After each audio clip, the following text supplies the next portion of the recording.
د شال ټلویزیون قدرمنو لیدونکو سلامونه. پام وکړئ د دې مهال لنډو خبرونو ته.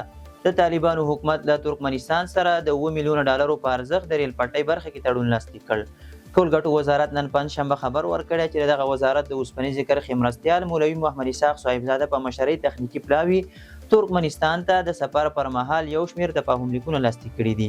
د ټولګټو وزارت د معلوماتو له مخې په یاد سفر کې د 7 میلیونه امریکایي ډالرو په ارزښت یو تفاهم لیک د هرات تورغونډۍ سټیشن د پراختیا او د اقینې اندخوی د پاتې 10 کیلومتره اوسپنیزې کرښې بشپړول او د اندخوی شبرغان د 55 کیلومتره اوسپنیزې کرښې د سروې او تفصیلي ډیزاین اړوند دوه تفاهم لیکونه شامل دي. ټاکل شوې ده چې د یادو تفاهم لیکونو تر لاسلیک وروسته به نږدې راتلونکي کې د ترکمنستان او افغانستان ترمنځ د یادو دریو پروژو پراختیایي قراردادونه لاسلیک او عملي چارې به پیل شي. مولا برادر سیاسي ګوندونه په هیواد کې د بې اتفاقۍ سرچینه بللې. د ریاست الوزرا اقتصادي مرستیال مولا عبدالغني برادر اخون کابل کې د ملي یووالي ساتنې او له اسلامي نظام څخه د ملاتړ تر عنوان لاندې د اهل تشیع هیوادوالو له لوري په جوړه شوې غونډه کې ګډون او وینا کړې ده.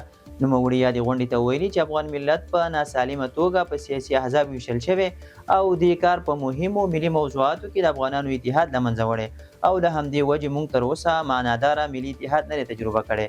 مولا عبدالغني برادر اخون زیاته کړې پکار ده چې خپل منځي اتحاد او یووالی وساتو، له ټولو اختلافاتو تیر شو، خپل فکر او انرژي د هیواد پر آبادۍ او سوکالۍ مصرف کړو.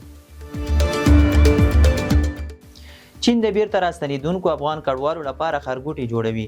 د طالبانو حکومت د کډوالو او راستنیدونکو چارو وزارت سرپرست مولوي عبدالکبیر کابل کې د چین له سفیر جاوشینګ سره کتلي. ښاغلي جاوشینګ ویلي د چین حکومت افغان کډوالو ته د استوګنیزو ښارګوټو جوړولو ته ژمن دی او پلان لري چې یو شمېر کورونه ورغوي. مولوي عبدالکبیر د چین له مرستو مننه کړې او ویلي دي چې د کډوالو لپاره د استوګنیزو ښارګوټو د جوړولو پلان لري او په دغې برخه کې د چین همکاري مهمه بللې. بلخ کې د یوه ازبکستاني په ګډون 6 تنه د نشهیي توکو پلورلو په تور نیول شوي دي. بلخ کې د طالبانو امنیه قمندانۍ وایي په دغه ولایت کې 6 تنه چې یو یې ازبکستانی دی د نشهیي توکو د پلور په تړاو نیول شوي دي. په خبرپاڼه کې راغلي چې دا کسان د نشهیي توکو پر ضد د مبارزې مدیریت د عملیاتو پر مهال په هرتان بندر کې نیولي چې د یوه باروړونکي موټر له لارې الکولي مشروبات افغانستان ته رالېږدول.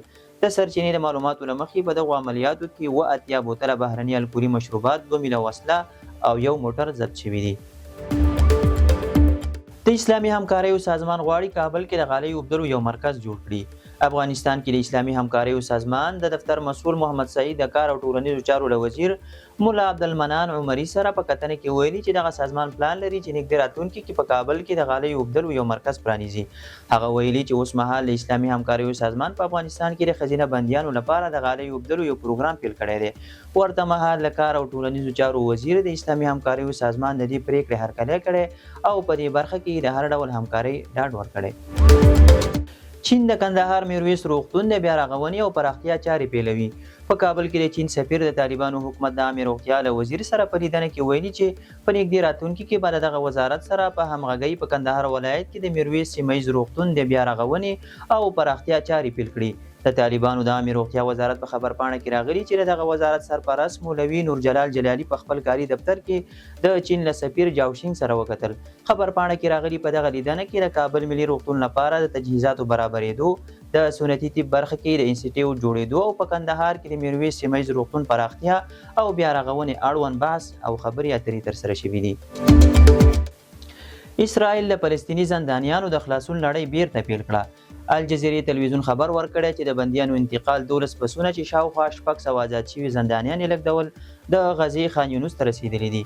تر دې وړاندې رویټرز خبري اجانس راپور ورکړی و چې حماس ډلې نن سهار 4 جسدونه پرته له کومو مراسمو سره صلیب ته وسپارل.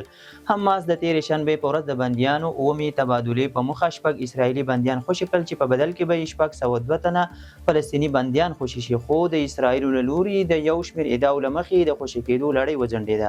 رویټرز د حماس له لوري سره صلیب ته د تازه 4 جسدونو د سپارلو خبر کې ویلي چې د اوربند دوهم پړاو برخلیک چې مخه ترې د جګړې پای دی په اړه یې د ښکېلو خواو له لوري روښانه دریځ نه دی ښودل شوی، خو امریکایي چارواکو ویلي چې د اوربند دویم پړاو رامنځته کول حتمي دي.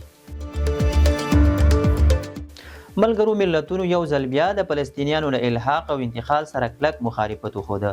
د ملګرو ملتونو د بشري حقونو عالي چارواکي ولکر ترک د بشري حقونو شورا ته 50مې غونډه کې په زوره د فلسطین د خاورې نیولو او له خپل ټاټوبي څخه د فلسطینیانو ایستلو له وړاندیزونو سره مخالفت څرګند کړ. هغه وایي چې دغه کړنه به د فلسطینیانو، اسرائیلیانو او د اړوندو سیمو سوله او امنیت له جدي ننګونو سره مخ کړي. ترک له اړوندو خواو غوښتنه وکړه چې ژر تر ژره شخړه پای ته ورسوي او ټول بندیان بې له شرطه خوشي کړي او ټینګار یې وکړ چې د فلسطین خلک باید حق ولري چې په خپلواکه توګه خپل راتلونکی وټاکي. زیلینسکي له امریکا غوښتي چې پر اوکراین د مرستو لړۍ نه دروي. د اوکراین ولسمشر ولادیمیر زیلینسکي د فبرورۍ په 26مه نیټه رسنیو ته ویلي چې هغه امریکا ته د سفر په تمه دی او هیله لري چې له اوکراین سره د امریکې د مرستې د نه پای ته رسولو خبر واوري. د اوکراین رسنیو د زیلینسکي له قوله خبر ورکړی چې هغه امریکې ته د سفر بلنه ترلاسه کړې او دواړه لوري د مشخصو ترتیباتو په هکله د سلا مشورو په حال کې دي. زیلینسکي وویل چې اوکراین او امریکا به لومړی د اوکراین د کاني زیرمو د استخراج په هکله چوکاټي تړون او ډګړې پانګونې صندوق تړون لاسلیک کړي. ازبکستان او پاکستان د افغانستان له لارې د اورګاډي پټلۍ د پروژې د مسایلو د حل لپاره کمیټه جوړوي.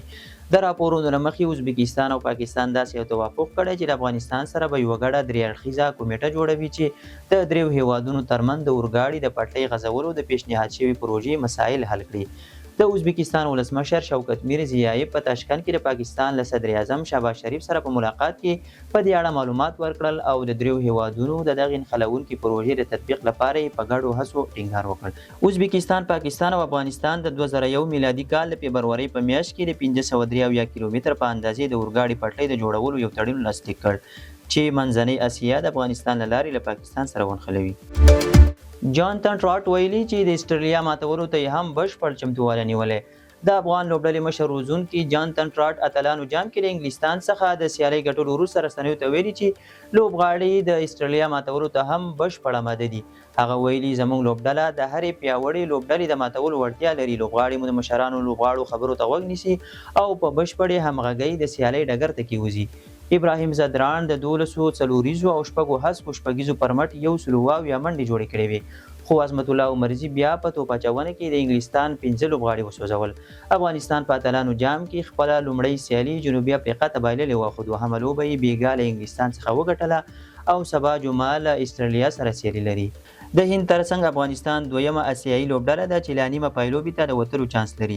بلخوا د افغانستان له دوو پخوانیو ولسمشرانو محمد اشرف غني او حمید کرزي رانیولي د طالبانو حکومت تر ځینو چارواکو د سچن ټنډولکر او شعیب اختر په څېر ګڼو پخوانیو او اوسنیو پیژندل شویو کرکټ لوبغاړو او د نړۍ په کچه د کرکټ ځینو پیژندل شویو مبصرینو د افغانستان دا تاریخي بریا او د افغان لوبغاړو لوبه ستایلې ده. د شال ټلویزیون قدرمن لیدونکو دا د دې مهال لنډ او مهم خبرونه. تر بیا ښه وخت.